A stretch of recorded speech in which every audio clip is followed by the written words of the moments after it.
devais décrire en une phrase notre héroïne de ce matin, je dirais en empruntant la phrase de la résistante française et féministe Lucie Aubrac, je cite, « Le verbe résister ne doit se conjuguer qu'au présent tant que l'égalité n'est pas atteinte. » Fin de citation. Voici Odiri pour un entretien en 2 parties et je vous en souhaite bonne écoute. Éphéméride africaine, pas mon papa. Bonjour Odiri, tu es la première héroïne ordinaire de ce mois de mars à être célébrée dans ce podcast. Qui es-tu, Odiri? My name is Odiri Gamri. Je m'appelle Odiri Igamari. Je suis nigériane. Je suis née au Royaume-Uni de parents qui ont déménagé en 1968. J'ai eu la chance d'avoir des parents vraiment sages qui ont fait en sorte que je passe 7 ans de mon enfance au Nigeria pour pouvoir comprendre ma propre langue.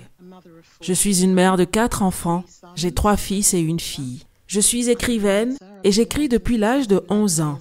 J'ai une passion pour les enfants, les jeunes et les communautés.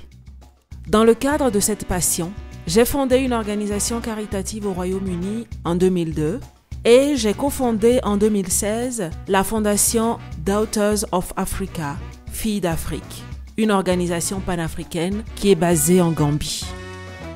Tu viens de mentionner la fondation Daughters of Africa, ou Filles d'Afrique en français. Pourquoi le choix de ce nom? It's really funny. La raison pour laquelle la fondation s'appelle Filles d'Afrique est vraiment très drôle. La fondation s'appelle Filles d'Afrique parce qu'elle a été cofondée par moi-même et Pauline Bailey. Pauline Bailey est originaire de la Jamaïque. Moi, je suis originaire du Nigeria, mais nous sommes toutes les deux filles d'Afrique. Et c'est aussi un appel aux filles d'Afrique à nous rejoindre. Maintenant, vous savez, ce sont les filles et les mères qui ont des fils. Donc, notre fondation est plutôt inclusive. Nous sommes prêtes à demander à quiconque démarre un projet Fils d'Afrique à nous rejoindre.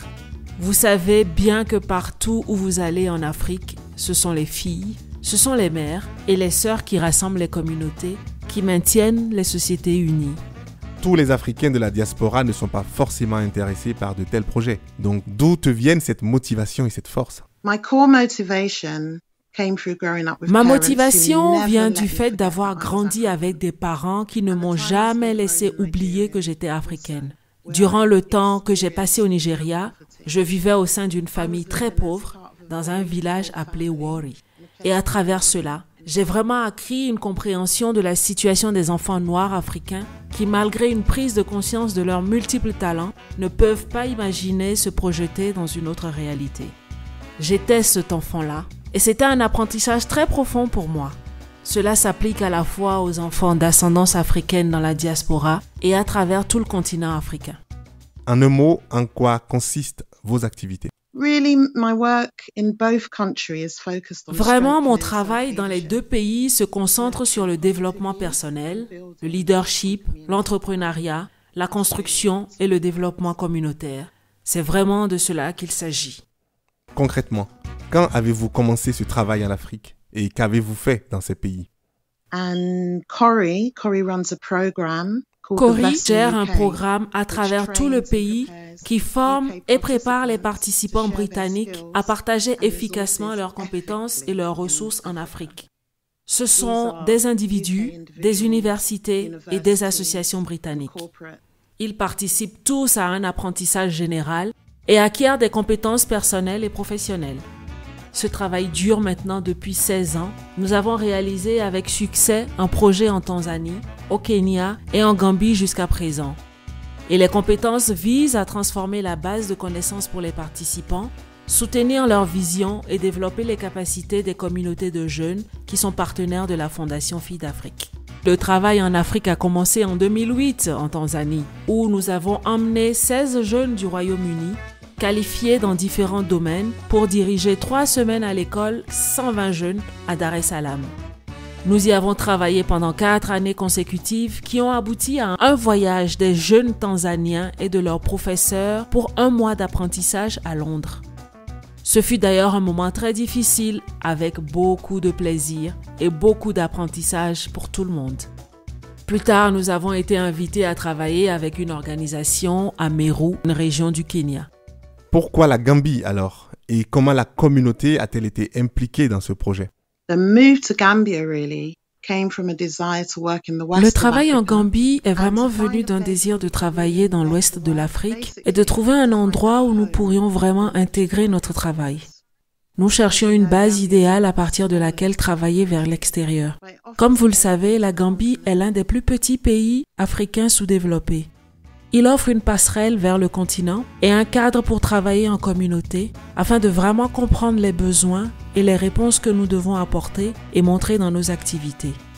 Pour construire une infrastructure faite d'un leadership par des Africains et des partenariats à travers laquelle notre impact peut être mesuré pendant que nous grandissons.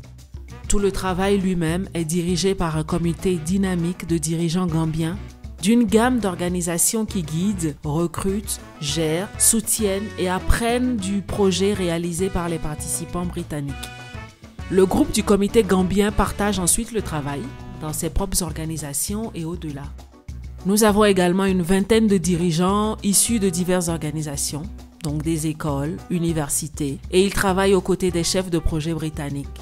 Ils soutiennent la réalisation, adaptent en cas de besoin, guident et s'inspirent directement du travail. On connaît bien le syndrome du sauveur blanc qui questionne l'éthique et le comportement de certains projets associatifs venus d'Occident. En quoi êtes-vous différent? And we run a continuous needs assessment. Nous effectuons une évaluation continue des besoins et nous observons vraiment, et beaucoup de bonnes évaluations qui visent à aider à identifier plus de compétences nécessaires, des projets dont ils ont besoin et à soutenir les compétences d'apprentissage et d'emploi qui y découlent des projets. Vous savez, il y a des projets de partout dans le monde où les gens veulent aller peindre une salle de classe ou un bâtiment quelque part en Afrique. Nous ne croyons tout simplement pas dans ces projets qui font au contraire beaucoup de mal. Les différents types de projets que nous avons menés jusqu'à présent incluent la formation en installation solaire pour les jeunes électriciens, l'éco-ingénierie pour les travailleurs dans la construction, les compétences en design, mode et en marketing pour les couturiers locaux, la formation en gestion et en leadership pour les leaders locaux, le développement des entreprises, la photographie, le dessin graphique, beaucoup d'art et beaucoup de projets de santé, entre autres. Mon cliché africain du jour est une question. Naît-on africain ou le devient-on? Odiri aurait-elle la cause africaine aussi fortement chevillée au corps sans les 7 ans de son enfance passée au Nigeria? Ne connaissons-nous pas tous des personnes nées et élevées en Afrique qui pourtant l'ignorent totalement? Je vous laisse réfléchir à ces questions et je vous retrouve dans la seconde partie de ce passionnant entretien avec Odiri. Bonne journée et merci.